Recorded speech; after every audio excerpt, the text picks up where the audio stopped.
Good morning. Today is 1st of Feb 2017 and we are going to discuss the articles of the Hindu. सबसे पहले नजर डालते हैं कौन कौन से आर्टिकल्स आज हम डिस्कस करने वाले हैं. यहाँ पे देखिए पहला जो आर्टिकल है वो सुप्रीम कोर्ट ने बीसीसीआई को एडमिनिस्टर करने के लिए एक 4 सदस्यीय कमेटी का गठन किया है विनोद राय की अध्यक्षता में. तो ये आर्टिकल को थोड़ा सा हम डिस्कस करेंगे, कुछ इश्यूज इसके लिए इंपॉर्टेंट हैं. नीचे का जो आर्टिकल है वो इकोनॉमिक सर्वे से रिलेटेड है. इकोनॉमिक सर्वे आपको पता है कल रिलीज हुआ था, कल पब्लिश ये हुआ था. तो कुछ इंपॉर्टेंट पॉइंट्स नोटबंदी से रिलेटेड और इसी के साथ हम आज डिस्कस करेंगे इकोनॉमिक्स टाइम्स में भी इकोनॉमिक सर्वे को एनालाइज किया गया है. दो आर्टिकल्स को मिक्स करेंगे इस आर्टिकल के साथ में. बीच का जो आर्टिकल है वो ट्रंप से रिलेटेड है.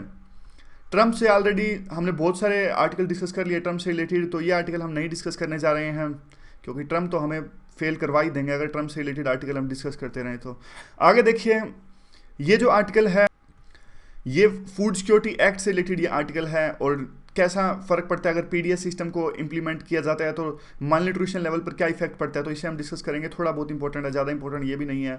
नीचे का जो आर्टिकल है जनरल आर्टिकल ये है लैंड एक्विजिशन से रिलेटेड और ये प्रोटेस्ट होते हैं और जिससे मार्जिनलाइज सेक्शंस जो रिहेबिलिटेट इनको करना पड़ता है लेकिन अच्छे से हो नहीं पाते उससे रिलेटेड जनरल आर्टिकल है. ये आर्टिकल एक इंटरेस्टिंग आर्टिकल है और फॉरेन करप्ट प्रैक्टिसेस एक्ट जब आर्टिकल डिस्कस करेंगे तब आपको पता लगेगा. इसके अलावा एक इकोनॉमिक्स टाइम्स का आर्टिकल. तो लेट्स स्टार्ट. देखिए आपको पता है कि शुरू में 2013 में किस प्रकार से बैटिंग के चार्जेस लगे थे. कई जो मयप्पन जो श्रीनिवासन जो बीसीसीआई के अध्यक्ष थे उस टाइम पर, तत्कालीन अध्यक्ष उनके सनील नाथ थे, उन पर बैटिंग के चार्जेस लगे थे और भी काफ़ी तरह के आईपीएल में धांधलियों के आरोप लगे थे. उसके बाद में सुप्रीम कोर्ट ने एक लोधा कमेटी का गठन किया था. लोधा कमेटी ने अपनी रिकमेंडेशन करी, जैसे एक स्टेट में एक वोट, इस तरह से काफ़ी रिकमेंडेशन उनकी आई थी कि बीसीसीआई में पॉलिटिशियंस या फिर ब्यूरोक्रेट्स नहीं हो सकते. तो बाद में बीसीसीआई ने इन रिकमेंडेशंस को मानने से इनकार कर दिया था. फिर सुप्रीम कोर्ट ने उनको, अनुराग ठाकुर जो उनके अध्यक्ष थे, उनको हटा दिया था.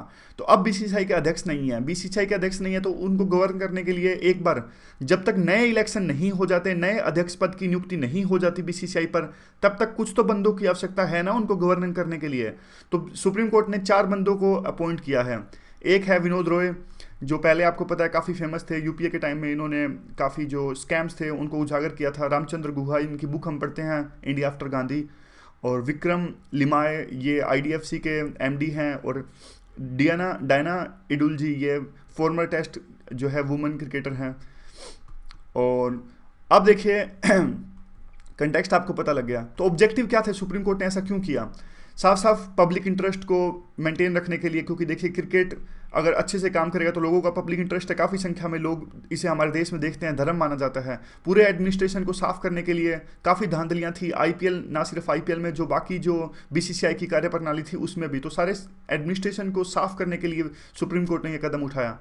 क्रेडिबिलिटी डेफिसिट, एक क्रेडिबिलिटी खत्म हो गई है बीसीसीआई की. अब देखिए जनता को अगर यूँ लगेगा कि अगर ये जो मैचेस हो रहे हैं फिक्स है तो कौन उन मैच को देखेगा. तो क्रेडिबिलिटी जो है उसको मेंटेन रखा जा सके और लोगों की जो ट्रस्ट है क्रिकेट एडमिनिस्ट्रेशन के अंदर में वो ख़त्म ना हो. कन्फ्लिक्ट ऑफ इंटरेस्ट, आप देख लीजिए कन्फ्लिक्ट ऑफ इंटरेस्ट पहले कितना था. श्रीनिवासन बीसीसीआई के अध्यक्ष थे पहले और वही इंडिया सीमेंट्स कंपनी जैसे उनकी थी और जो चेन्नई सुपर किंग्स थे उसके मालिक भी थे. यानी वही बंदा एक आईपीएल में टीम खेल रहा है उसका भी मालिक है और वही अध्यक्ष है. तो कन्फ्लिक्ट ऑफ इंटरेस्ट तो हो गया ना साफ साफ. कॉमर्शलाइजेशन बहुत ज़्यादा बढ़ रहा है. अब क्रिकेट ना होकर नाच गाने भी बहुत ज़्यादा इसमें इंक्लूड हो गए हैं. चौका छक्का लगता है, नाच गाने बजने लगते हैं, तो अनचेक्ड कॉमर्शलाइजेशन है. तो ये कहते हैं, जो सुप्रीम कोर्ट वाले कहते हैं कि ट्रेडिशंस और जो वैल्यूज़ हैं वो मेंटेन रहनी चाहिए. आप कॉमर्शलाइजेशन के नाम पे कुछ भी मत कीजिए. और बस यही ऑब्जेक्टिव्स हैं. अगर क्या है ऑब्जेक्टिव्स तो ये सारे लाइन वाइज आप लिख देना. 6-7 ऑब्जेक्टिव्स हैं, लेकिन कंसर्न्स भी हैं. ऐसा नहीं है सिर्फ फ़ायदे हैं, नुकसान भी हैं. अब सोच के देखिएगा एक बात आप, अच्छा तो ये होता ना कि सुप्रीम कोर्ट ऐसा कुछ करती कि अपने आप से बीसीसीआई अपने एडमिनिस्ट्रेटर्स खुद चुनती. लेकिन उन्होंने तो अपने ही एडमिनिस्ट्रेटर्स हैं बीसीसीआई ने इनके ऊपर इम्पोज कर दिया और बीसीसीआई एक प्राइवेट कंपनी है. तो क्या ये करना सही है? तो ये तो देखिए सही तो हमें क्या करना सही गलत का, हमें तो व्यू लिखना है वहाँ पे. यहाँ पे हमने पॉजिटिव व्यूज़ देख लिए सारे जो हैं, यहाँ पे सारे जो कंसर्न्स हैं वो भी लिख देने हैं. हमारे नंबर इंश्योर पक्के हो जाएंगे, सही गलत तो तो देखिए जो है 4 अपॉइंटीज इन्होंने की. चारों के चारों देखिए जो ये हैं क्रिकेट एक ने खेली है सिर्फ, जो ये फॉर्मर वुमेन टेस्ट क्रिकेटर हैं. बाकी तो देखिए ये एक पब्लिक ऑडिटर हैं, क्रिकेट इन्होंने कभी नहीं खेली, रामचंद्र गुहा ने कभी क्रिकेट नहीं खेली। तो एक तरह से जब इन्होंने क्रिकेट खेली नहीं तो क्या मतलब है इनको यहाँ पे अपॉइंट करने का। तो हमारे देश में क्या क्रिकेट एक्सपर्ट्स की कमी है? काफ़ी सारे क्रिकेट एक्सपर्ट्स हैं हमारे देश में, उनकी नियुक्ति की जा सकती थी। और सिर्फ सुप्रीम कोर्ट ने क्या देखा, एक एमिनेंट पर्सनैलिटी होनी चाहिए और पैशन फॉर द गेम होना चाहिए, दो जो है उस क्राइटेरिया, इन दोनों क्राइटेरिया के बेस पे इन्होंने अपॉइंट कर दिया। और अच्छा तो ये होता कि ये बोर्ड से ही पूछते, उनसे सजेशन लेते कि आपके दिमाग में है बताइए, आप कुछ फॉर्मर क्रिकेटर्स के नाम दीजिए, फॉर्मर प्लेयर्स के नाम दीजिए, एडमिनिस्ट्रेटर्स जो वो भी हों, यानी जैसे जैसे गांगुली टाइप लोग हैं, सौरव गांगुली जैसे हैं, सौरव गांगुली क्रिकेटर भी हैं, एडमिनिस्ट्रेटर भी हैं, ऐसे लोगों को अपॉइंट करते तो ज़्यादा अच्छा होता है, ऐसा आर्टिकल कहता है। फिर साफ साफ जुडिशियल ओवररीच भी है। तो वे फॉरवर्ड में क्या आता है, देखिए एक अच्छा मौका है, जो नए एडमिनिस्ट्रेटर्स अपॉइंट हुए हैं इनके पास में एक अच्छा मौका है कि ये अच्छे से इलेक्शन इंश्योर करवाएं, फेयर एंड ऑनेस्ट इलेक्शंस होने चाहिए बीसीसीआई के अध्यक्ष पद के लिए। और ये अच्छा टाइम है ताकि वो ऐसा ना हो कि जो चेंज आया है सिर्फ एडमिनिस्ट्रेटर्स चेंज हो गए, बाकी जो अंदर का करप्शन है वो आगे भी जारी रहे। ऐसा नहीं होना चाहिए। जो रियल चेंज जिसके लिए सुप्रीम कोर्ट ने कदम उठाए हैं वो रियल चेंज आने चाहिए। आगे इकोनॉमिक सर्वे से रिलेटेड आर्टिकल्स हैं। देखिए फिजिकल डेफिसिट इकोनॉमिक सर्वे ने कहा है 2016-17 में रहेगा 3.5। ये 2-3 फैक्ट्स हैं वो डिस्कस करने वाले हैं। पहले इतना था 4.5, 4.1, 3.9, 3.5। इस बार 16-17 में वो कहें 3.5 फिजिकल डेफिसिट रहने वाला है। और इंडस्ट्रियल ग्रोथ है वो रहेगी 5.2। जीडीपी ग्रोथ इनके हिसाब से रहने वाली है, जो इन्होंने एस्टिमेट लगाया 2017-18 यानी आने वाला साल, ये नहीं जो बीत गया, जो साल अभी बीतने वाला ये तो 2016-17 है ना। तो अपकमिंग ईयर की इन्होंने एस्टिमेट लगाया 0.75 से लेके 7.5। इनसे ये पूछा भी गया था कि इतना बड़ा आपने गैप क्यों रख दिया, मतलब 0.75 का गैप रख दिया आपने भी। तो इन्होंने कहा कि अनसर्टेनिटी काफ़ी ज़्यादा है, जिस प्रकार से ट्रम्प चुन के आए हैं, तेल के प्राइसेस, तो इन सब के रीज़न की वजह से ज़्यादा बड़ा गैप रखा गया है। कंटेक्स्ट तो आपको पता है कि इकोनॉमिक सर्वे आया है। इकोनॉमिक सर्वे ने नोटबंदी पर क्या टिप्पणी करी। अरविंद सुब्रमण्य साहब जो हमारे चीफ इकोनॉमिक एडवाइज़र हैं, इन्होंने कहा कि देखिए बहुत सारे प्रयास हुए हैं डिमोनेटाइजेशन को। कोई तो कहता है देखिए बहुत अच्छा प्रयास है, कोई इसको शैतान का प्रयास कहने की कोशिश करता है, डिमोनाइज करने की कोशिश करता है, इसकी कहते हैं कि बहुत घटिया प्रयास है, बहुत घटिया स्टेप है इकोनॉमिक्स के लिए। तो ये कहते हैं कि देखिए इन चीज़ों का आंसर देना, तो साफ साफ आंसर देना बहुत मुश्किल क्वेश्चन है ये, और आसान नहीं है कि कैसे अभी, क्योंकि पता लग ही नहीं पाएगा, हिस्टोरिकल कुछ ऐसा प्रेसिडेंट है ही नहीं। देखिए डिमोनेटाइजेशन के बारे में मैं आपको बताता हूँ। ये सारी चीज़ें होती है ना कि जैसे कि इंटरेस्ट रेट्स हम बढ़ाएंगे तो क्या फ़र्क पड़ेगा इकोनॉमी पे, घटाएंगे तो क्या फ़र्क पड़ेगा, एक्सपेंशन हो जाएगा, ये सब तो पता है, एक्सपेरिमेंट्स हो चुके हैं, बार बार कितने सालों में हम इसे देखते आ रहे हैं। लेकिन डिमोनेटाइजेशन के साथ में ऐसा नहीं है ना। किसी देश ने डिमोनेटाइजेशन कुछ इंप्लीमेंट किया हो ऐसा पहले टाइम में 1-2 बार ही किसी ने किया है मुश्किल से, तो आज तक किसी ने अच्छे से इस पर रिसर्च हुई नहीं है। जैसे ये भी आरोप लगता है कि आरबीआई ने बार बार अपनी पॉलिसीज चेंज करी, तो आरबीआई का जो बचाव था वो बिल्कुल जायज़ था एक प्रकार से। आरबीआई कहती है कि देखिए डिमोनेटाइजेशन का कुछ बेसिक रूल है नहीं कि आप जब इंप्लीमेंट करते हो तो आपको इस तरह की पॉलिसीज अपनाने पड़ती हैं और ये इसका फ़र्क पड़ेगा।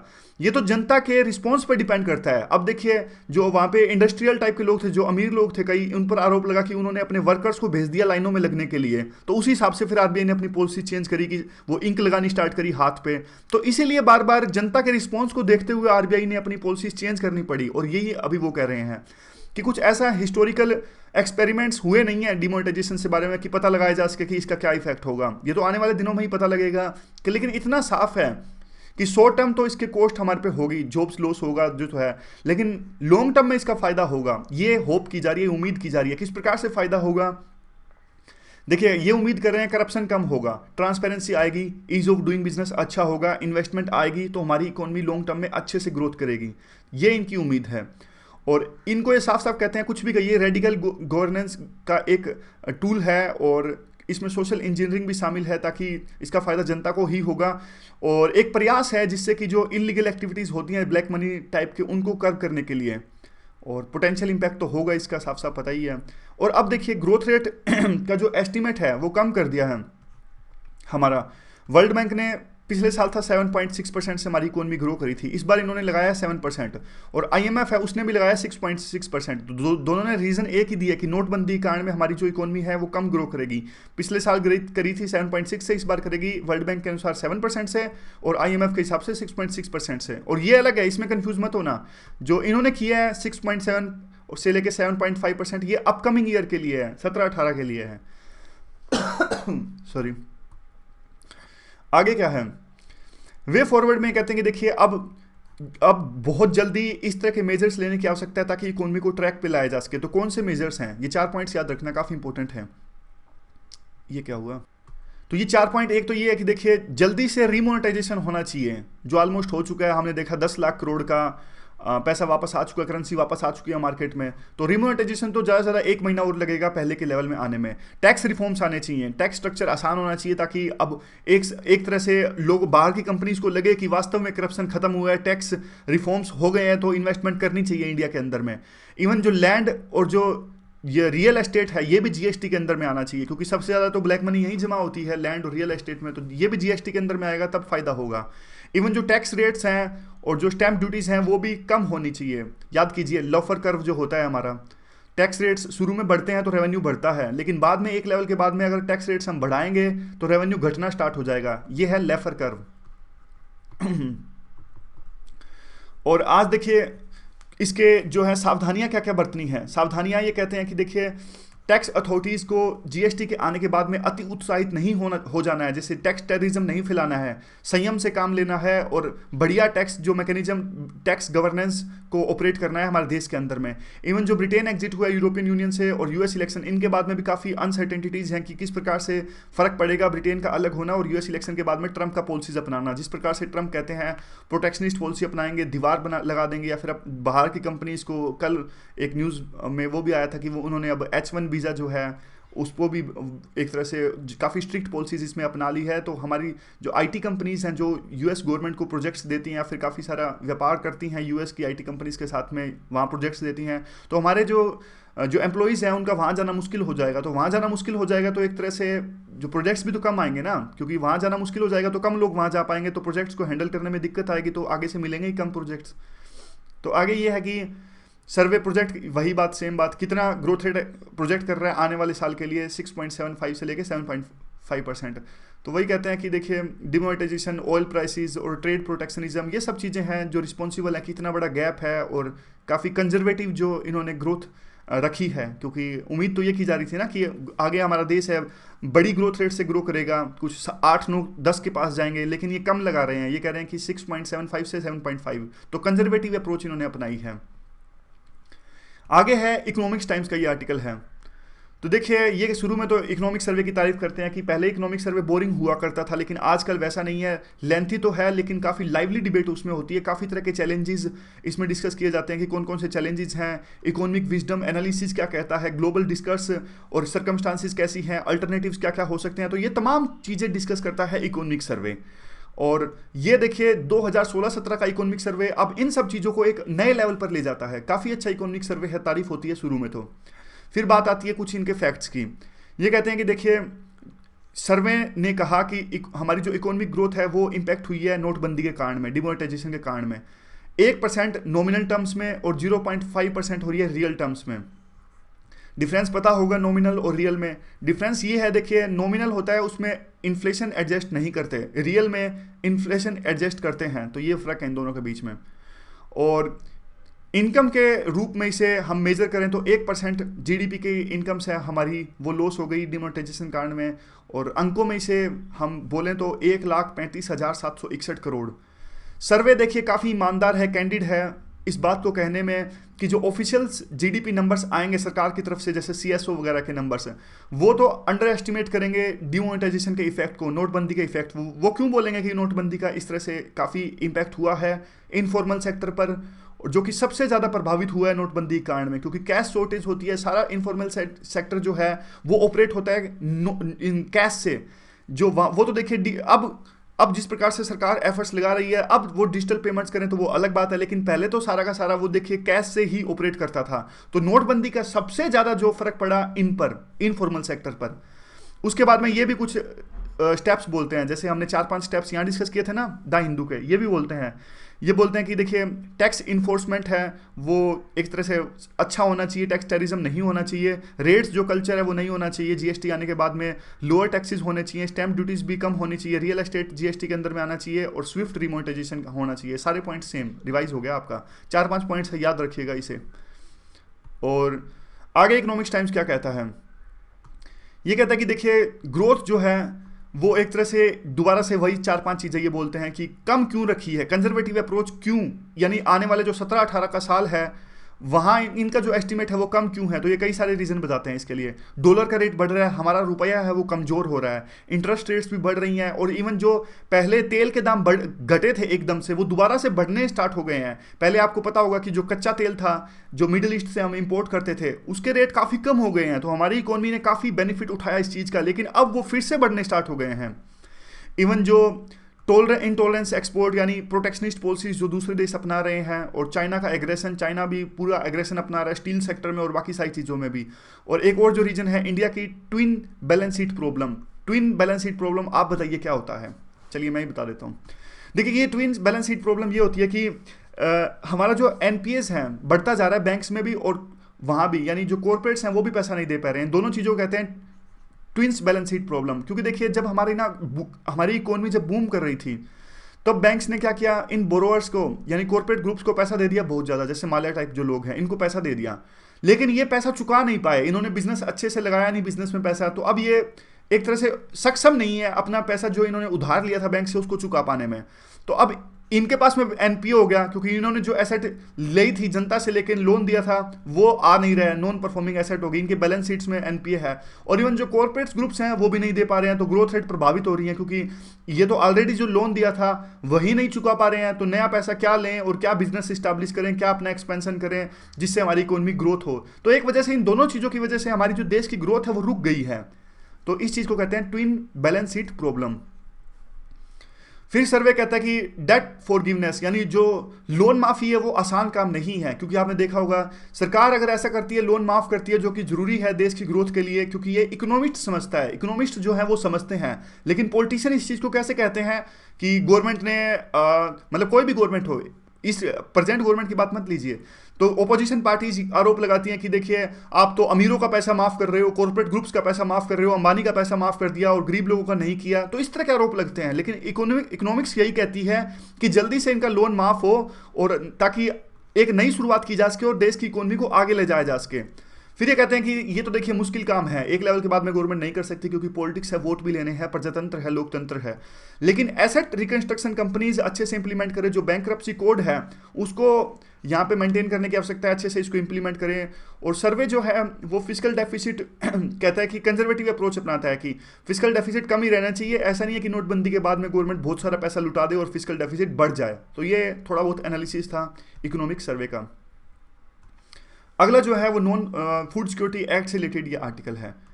केरला गवर्नमेंट ने अब नेशनल फूड सिक्योरिटी एक्ट है उसको मान लिया, साइन कर लिया और इंप्लीमेंट करना स्टार्ट कर दिया अप्रैल से। तो अब एक तरह से जो नेशनल फूड सिक्योरिटी एक्ट है वो पूरे देश में आ गया है, सभी स्टेट्स ने ऑलमोस्ट इसे इंप्लीमेंट करना स्टार्ट कर दिया है। लेकिन एक जो बात है, पूरे देश ने इसे अपना तो लिया, लेकिन ऐसा कहा जा रहा था कि जिस प्रकार से देखिए आपको पता है नेशनल फूड सिक्योरिटी जो एक्ट आया था उसमें गरीब लोगों को अनाज देने का प्रावधान था, दालें वगैरह जो भी थे, पल्सेस वगैरह। तो यह उम्मीद की जा रही थी कि देखिए इनका इसको इम्प्लीमेंट करने के बाद में जो मालन्यूट्रिशन लेवल है वो काफ़ी कम होगा, कुपोषण का जो शिकार होते हैं चाइल्ड्स उनमें कमी आएगी। लेकिन ऐसा होता दिखता नहीं रहा, ऐसा होता नहीं दिख रहा है।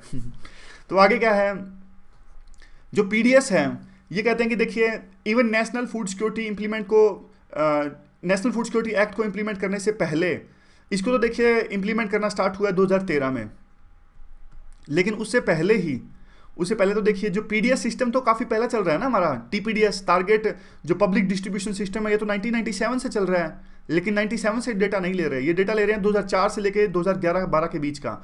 ये कह रहे हैं कि पीडीएस तो तब से चला रहे हैं, और जो लोग हैं अब नंबर्स काफ़ी बड़ा है। ये कहते हैं कि देखिए 25% लोग बढ़ गए हैं जो पीडीएस का फ़ायदा लेने लगे हैं, और ज़्यादा मतलब ग्रोथ आ गया नंबर में। मान लीजिए पहले 100 लोग पीडीएस का फ़ायदा उठा रहे थे तो अब 125 लोग उठा रहे हैं, तो 25% की ग्रोथ हो गई है नंबर्स में। अब ज़्यादा लोग पीडीएस का फ़ायदा उठा रहे हैं 2004 से लेके 5 के बीच, 11-12 के बीच में।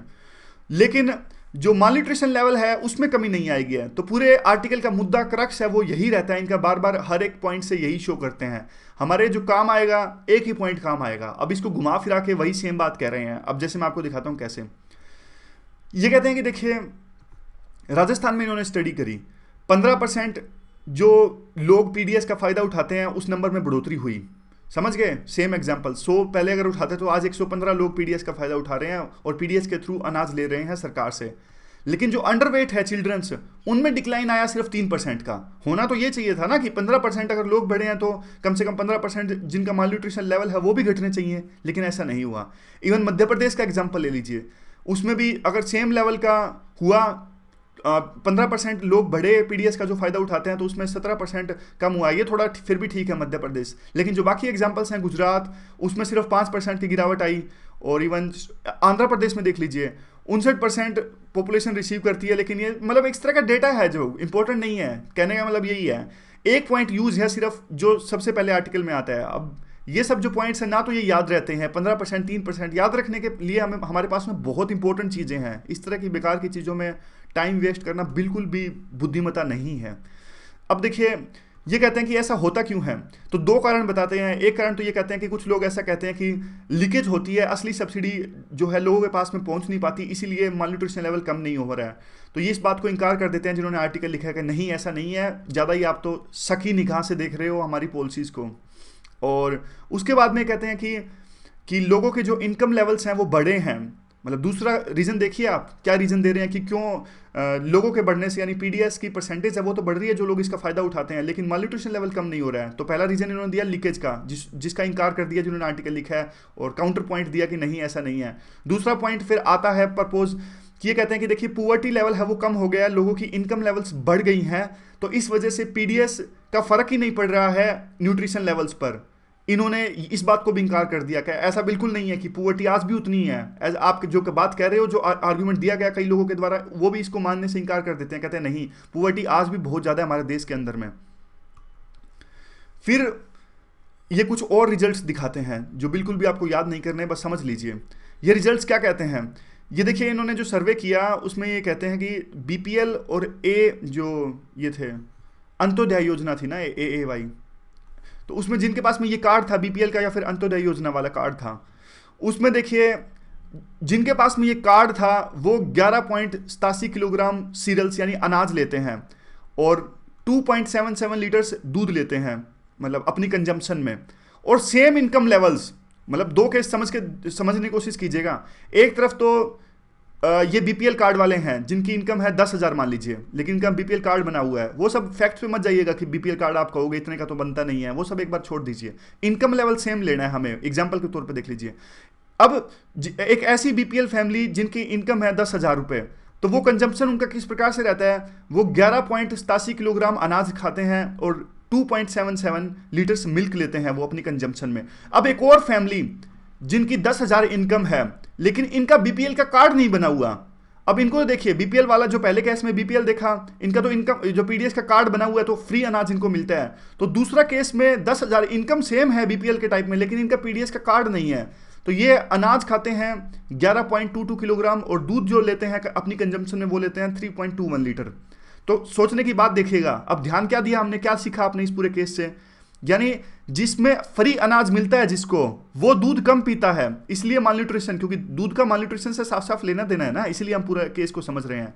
फिर भी देखिए यही बात है कि जो बीपीएल का जिसका कार्ड है वो दूध कम पीता है क्योंकि उसको फ्री में अनाज मिल जाता है, लेकिन सेम इनकम लेवल का जिसको पीडीएस फ्री में नहीं मिलता वो अनाज कम खाता है लेकिन दूध ज्यादा पीता है। तो इसीलिए यहां पे देख लिए, यानी पीडीएस का जिसका कार्ड है वो फ्री में अनाज तो ले लेता है, लेकिन वो फ्री अनाज को देखिए अपने न्यूट्रिशन लेवल को बढ़ाने में नहीं लगाता, क्योंकि देखिए वो पैसा बचा के क्या करता है इन आर्टिकल के हिसाब से, वो आदमी जो पीडीएस का पैसा बचा के अपने काफ़ी सारे और दूसरे खर्चे हैं जिस प्रकार से मेडिकल कॉस्ट, एजुकेशन कॉस्ट, उसमें लगाता है।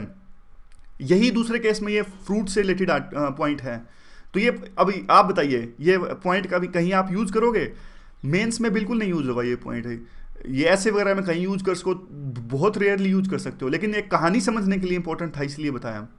लेकिन रिवीजन में इस तरह के पॉइंट्स मत, अपने नोट्स मत बनाना, कहीं अपने नोट्स में इस तरह के पॉइंट्स लिखने लग जाओ, क्योंकि देखिए मेंस का आपको साफ साफ बताऊं तो जब लिखोगे ना, एक बार कभी आपने मॉक टेस्ट लिखा ही होगा, मतलब सब नहीं लिखा होगा, तो लिखते हैं तो इस तरह के पॉइंट्स के लिए बिल्कुल ना तो जगह होती, और 150-200 वर्ड होता तो 250 वर्ड है, लेकिन देखिए अब इतने जल्दी लिखना होता है और इस तरह के पॉइंट्स के लिए बिल्कुल जगह नहीं मिलती। तो सोच समझ के अपनी जगह भरनी है, सोच समझ के जिनसे नंबर मिले वैसे पॉइंट लिखने हैं। आगे देखिए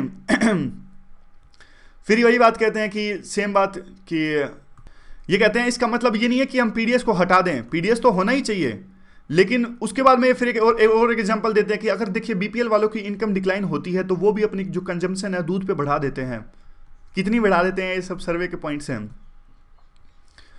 अब ये फिर कहते हैं कि बेटर चॉइसेस होनी चाहिए, यानी हमारा एक तरफ तो देखिए हमारा देश जो है काफ़ी तरह की प्रॉब्लम से सफ़र कर रहा है। किस प्रकार की प्रॉब्लम से, ये देख लीजिए आप, ब्लड प्रेशर की प्रॉब्लम, हार्ट कंडीशन, ये सब है। और दूसरी तरफ देखिए इतनी मालन्यूट्रिशन है। तो इसका साफ साफ जो रीज़न है वो ये है कि जो हमारा कल्चर है जिसमें हम सीरियल्स पे ज़्यादा फोकस करते हैं, अनाज पे ज़्यादा फोकस करते हैं, इससे कार्बोहाइड्रेट्स ज़्यादा खाते हैं, हम कार्बोहाइड्रेट्स ज़्यादा खाते हैं तो मालन्यूट्रिशन की संभावना ज़्यादा होती है, क्योंकि जो चीज़ें न्यूट्रिशन लेवल को बढ़ाती है वो चीज़ हम नहीं कंज्यूम करते। तो यही एक रीज़न है। तो इसका सोल्यूशन ये देते हैं कि कैश ट्रांसफ़र कर देना चाहिए, ताकि जिन लोगों को ये मिलती है सब्सिडी उनको चॉइस हो कि क्या खाना है क्या नहीं खाना। क्योंकि साफ साफ जो केस हमने डिस्कस किया था वो ये था ना कि सरकार पीडीएस देती है तो लोग अनाज खा लेते हैं, दूध नहीं खरीदते, लेकिन सेम इनकम लेवल्स पे जिनको मुफ्त में अनाज नहीं मिलता वो दूध पे ज़्यादा फोकस करते हैं। तो ये कहते हैं कि आप पैसे ही दे दो, फ्री में अनाज देते हो तो वो अनाज ही खाते हैं, पैसे दे दोगे तो दूध पियेंगे। तो इस तरह की बात है। तो और फिर ये रिलेट करते हैं कि अब यूनिवर्सल बेसिक इनकम स्कीम आ रही है तो इस तरफ ध्यान दिया जाना आवश्यक है। अगला जो है जनरल आर्टिकल है, लैंड एक्विजिशन से रिलेटेड बाद में दो तीन चीज़ें लिंक करते हैं, तो क्वेश्चन तो इस पर भी नहीं बनता। तो यहाँ पे देखिए जो आज क्वेश्चन है ही नहीं, वैसे आज थोड़ा टाइम कम था, आज लेट से उठा मैं इसलिए क्वेश्चन है ही नहीं इसमें। तो देखिए जो वेस्ट बंगाल में एक वायलेंस हुआ लैंड एक्विजिशन के खिलाफ में, ये वायलेंस था और लैंड एक्विजिशन में काफ़ी सारे चेंजेस आए 2013 में। कंपनसेशन अच्छी की गई, सोशल इम्पैक्ट असेसमेंट है उसको अच्छा किया गया, और इवन प्रायर्ड इन्फॉर्म्ड कंसेंट, यानी लैंड एक्वायर करने से पहले जो जनता का कंसेंट लेना आवश्यक है। 3-4 मतलब वैसे तो काफ़ी सारे अच्छे पॉइंट्स थे, 3-4 अच्छे पॉइंट्स थे 2013 के, उन्होंने लिखा है इसमें। लेकिन अभी भी ऐसा क्यों होता है? अगर देखिए 2013 में इतना ही अच्छा ये एक्ट था तो आज भी लैंड एक्विजिशन पे वायलेंस क्यों होता है? तो ये तो लोगों के अच्छाई के लिए था ना। इंफ्रास्ट्रक्चर के जो प्रोजेक्ट्स आते हैं जिसके लिए लैंड को एक्वायर करना पड़ता है, तो वो तो देखिए एक ग्रेटर कॉमन गुड के लिए होते हैं, सबका फ़ायदा उससे होता है। अगर सड़क बनेगी, कोई पुल वगैरह बनेगा तो सबका उससे फ़ायदा होता है। लेकिन देखिए ऐसा होता नहीं है। ये कहते हैं जिस प्रकार से डैम वगैरह बनता है तो उन लोगों को नुकसान हो जाता है जिनका देखिए लैंड एक्वायर होता है, जिनकी लाइवलीहुड अपॉर्चुनिटीज़ छीन ली जाती हैं, उनके लोकल इन्वायरमेंट को ठेस पहुंचती है, मतलब स्पॉइल हो जाता है पूरा उनका लोकल जो इन्वायरमेंट है। तो वो देखिए उनको फ़ायदा नहीं होता है इस पूरी चीज़ों से बिल्कुल भी। और उसके बाद में आती है कि देखिए उनको तो पता ही नहीं लग पाता, जो इंफ्रास्ट्रक्चर का जो प्रोजेक्ट्स है उनका स्केल बड़ा से बड़ा होता जाता है, यानी गवर्नमेंट कुछ ना कुछ नया उस इंफ्रास्ट्रक्चर प्रोजेक्ट में ऐड कर देती है, लेकिन लोगों को पता ही, उनके पास में इंफॉर्मेशन ही नहीं हो पाती, या तो होती नहीं है या फिर काफ़ी मुश्किल से एक्सेसिबल होती है, या फिर बड़ी मुश्किल से आरटीआई से वो लाते हैं वो इन्फॉर्मेशन, तब जाके उनको पता लगता है कि एक्चुअल गवर्नमेंट करना क्या चाहती है। तो सबसे पहले तो गवर्नमेंट को सब कुछ बताना चाहिए कि ये हमारा उद्देश्य है, इस प्रोजेक्ट से हम ये करना चाहते हैं। तो अब गवर्नमेंट बात करती है प्रायर इन्फॉर्म्ड कंसेंट की। किस कंसेंट की आप बात कर रहे हो? यहाँ पे कोई क्लियर प्रोसीजर्स है ही नहीं यहाँ पे, और इवन जो कोई क्लियर प्रोसीजर्स नहीं है प्राइवेट जो प्रोजेक्ट्स हैं उनके लिए। और अगर आप स्टेट प्रोजेक्ट्स की बात करें वहाँ तो क्लियर एग्जाम्पशंस हैं, प्रायर कंसेंट लेने की आवश्यकता है ही नहीं। कंपनसेशन काफ़ी कम होती है, इन्वायरमेंट पूरा नष्ट हो जाता है, बायोडाइवर्सिटी का लॉस होता है, और स्मॉल और मार्जिनल फार्मर्स, जो छोटे और मंझले किसान होते हैं, उनमें दरिद्रता आती है और गरीबी बढ़ती है उनमें। और यह सिर्फ केस स्मॉल फार्मर्स में नहीं, इवन जो बड़े फार्मर्स होते हैं उनको भी अगर उनका एक बार कंपनसेशन का जो पैसा है वो ख़त्म हो जाता है तो वहाँ भी वो भी गरीबी का शिकार होना स्टार्ट हो जाते हैं। तो उसके बाद में ये कहते हैं कि देखिए जो लोग इसका विरोध करते हैं उनको आउटसाइडर कहा जाता है। आपने देखा होगा कि अगर कोई प्रोजेक्ट का विरोध होता है तो सरकार कहती है कि बाहरी तत्व हैं, जो लोग हैं उनको भड़का रहे हैं। तो बाहरी तत्व यानी आउटसाइडर्स। आउटसाइडर्स यहाँ पे किन्हें कहा जाता है? आउटसाइडर कहा जाता है एनजीओज को। आपको पता है हमारे देश में आजकल एनजीओ जो कल्चर है काफ़ी ज़्यादा फेमस हो रहा है। कोई भी प्रोजेक्ट को लेकर विरोध होता है तो एनजीओ पहुंच जाते हैं। तो इन लोगों को गवर्नमेंट कहती है आउटसाइडर। ये आउटसाइडर ना सिर्फ उस लोकल जगह पे, कई बार तो जैसे दूसरे देशों से एनजीओज आकर हमारे देश के अंदर में विरोध करते हैं, इवन फंडिंग आती है इसके लिए, इन चीज़ों के लिए। तो इन चीज़ों को ये आउटसाइडर कहती है गवर्नमेंट। लेकिन जिन्होंने आर्टिकल लिखा है उनका अलग व्यू है। वो कहे क्या इनसाइडर क्या आउटसाइडर। अगर देखिए पूरे देश के सिटीजन्स एक स्थान से दूसरे स्थान पर जा सकते हैं तो आप क्यों आउटसाइडर कह रहे हैं हमें? अगर कोई मध्य प्रदेश से कोई बंदा जाके गुजरात में जो प्रोजेक्ट्स इस्टेब्लिश हो रहा है तो वहाँ पे जाके विरोध करता है तो क्या वो आउटसाइडर हो गया? देश का सिटीजनशिप तो है, देश का सिटीजन तो वो है ना। तो यही पूरी बात है। तो क्या गवर्नमेंट है वो सिर्फ असली इंसाइडर है? गवर्नमेंट अपनी सोवरेनिटी लगाती है, जहां भी विरोध होता है पुलिस को भेज दिया जाता है। फिर वो और दूसरे एग्जाम्पल्स ये देते हैं कि नर्मदा बचाओ आंदोलन 31 साल पूरे हो गए, काफ़ी लोग रिहैबिलिटेट, काफ़ी लोग पुनर्वास इनका सही से हो नहीं सका, और जिनको एक अपना घर बार छोड़कर जाना पड़ा, आज उस चीज़ को 31 साल हो गए। और जब इस डैम की हाइट और ज़्यादा बढ़ाई गई है तो उससे अब सिर्फ और भी ज़्यादा सबमर्जेंस आएगी अपस्ट्रीम एरियाज़ में, यानी जिससे पानी आएगा। मान लीजिए ये गेट है, तो पानी आने के बाद में इस आगे वाले एरिया को, जहाँ नदी बह रही है उस एरिया को कहते हैं अपस्ट्रीम, और पीछे वाले एरिया को डाउनस्ट्रीम कहते हैं, जो नदी के विरोध की जो धारा होती है, मतलब अपोजिट पक्ष जो होता है। तो ये कहते हैं कि देखिए अब जो नर्मदा का जो गेट है 31 साल बाद और खुलेंगे तो और ज़्यादा सबमर्जेंस आएगा, क्योंकि हाइट बढ़ाई गई थी ना नर्मदा की, तो और ज़्यादा लोग उससे विस्थापित किए जाने की उनको आवश्यकता है। तो ये पॉइंट्स इंपॉर्टेंट है, 4-5 पॉइंट्स याद रख लेना।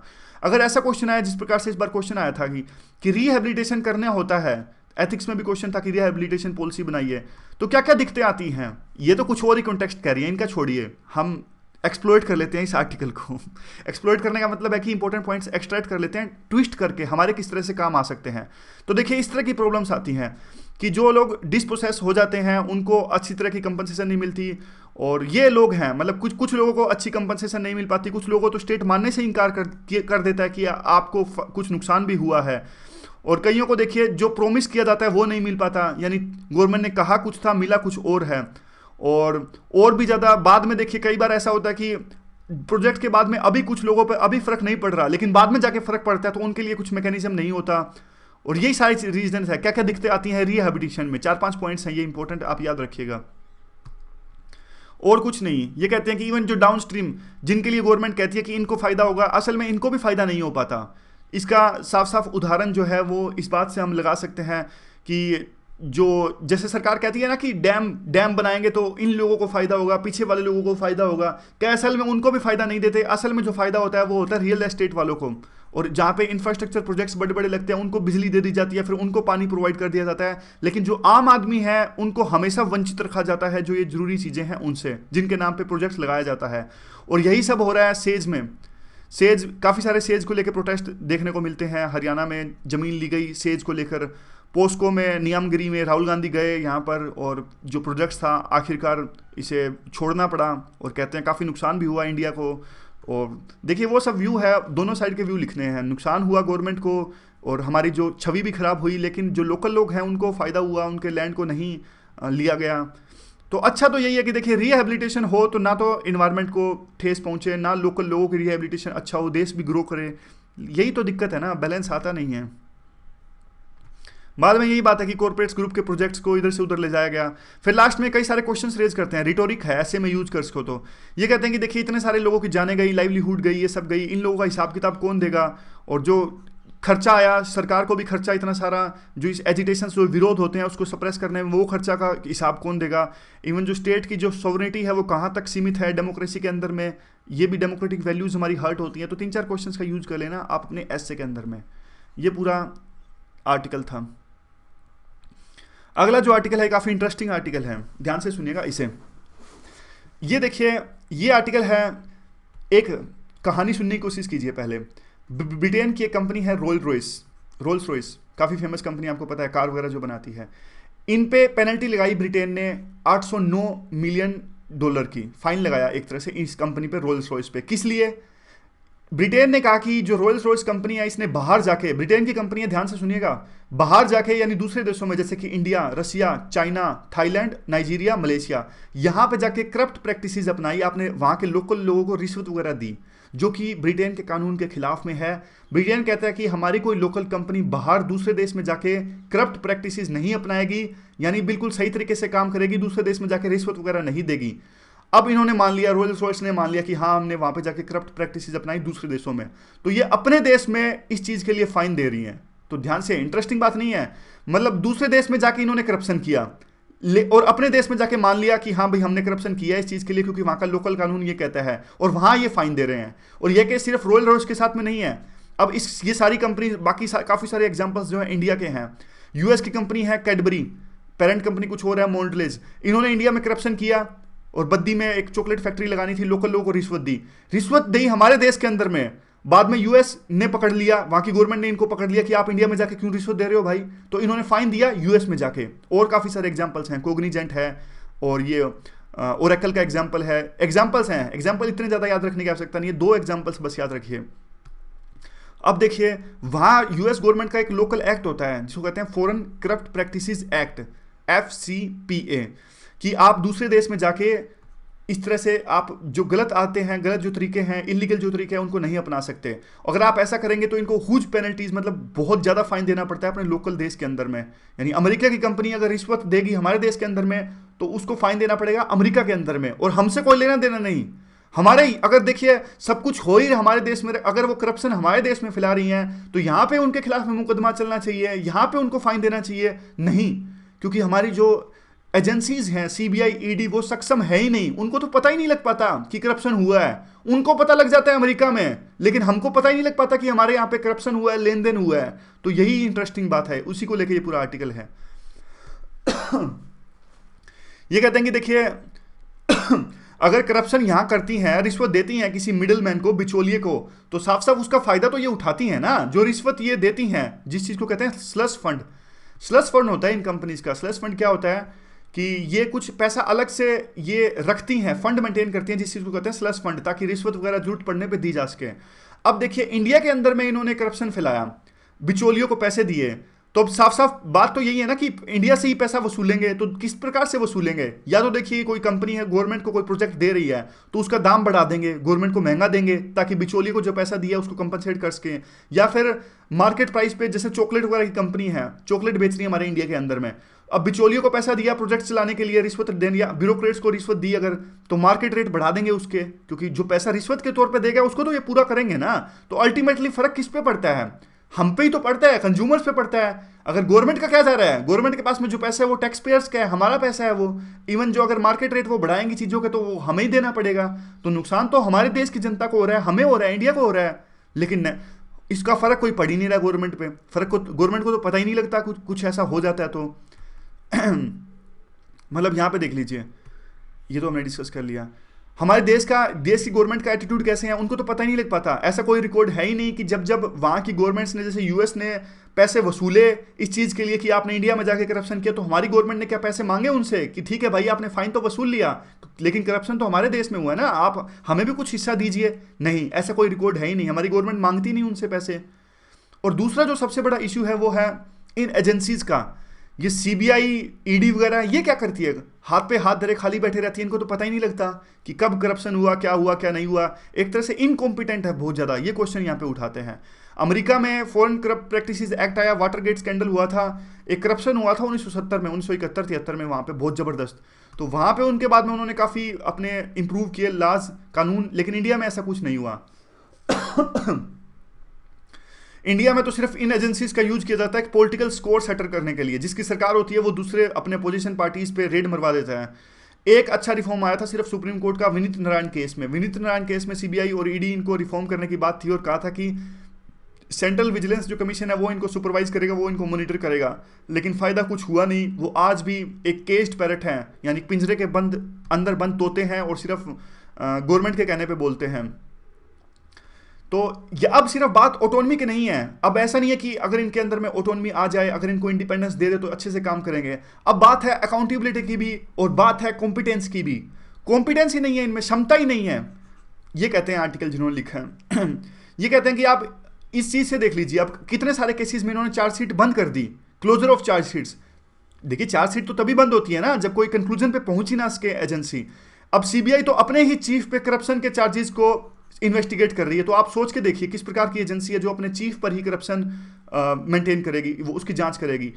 अब हमारी ये कहते हैं कि एक तरह से जो एजेंसीज है वो सक्षम नहीं है कि डिजिटल डेटाबेस को किस प्रकार से एक्सप्लॉइट किया जाए और उसके बेस पे जांच की जाए, इवन विसल ब्लोअर्स का किस तरह से फायदा उठाया जाए, या फिर लॉ को इन्फोर्स करे इम्पार्शियलिटी के साथ में। तो आज जरूरत है इन बॉडीज की पार्लियामेंट्री ओवरसाइट की, यानी पार्लियामेंट्री की जो बॉडीज होती हैं वो इनकी मॉनिटरिंग करें, तब जाके ये आएगी, ये बॉडीज अच्छे से काम करेगी। ये कहते हैं बेस्ट सॉल्यूशन नहीं है, लेकिन फिलहाल का जो सबसे बढ़िया सॉल्यूशन यही है कि पार्लियामेंट्री ओवरसाइट होना चाहिए इन बॉडीज पर और इन पार्शियल ये काम करेंगे बॉडीज। तो आज के डिस्कशन में बस इतना ही। Thank you very much for discussion.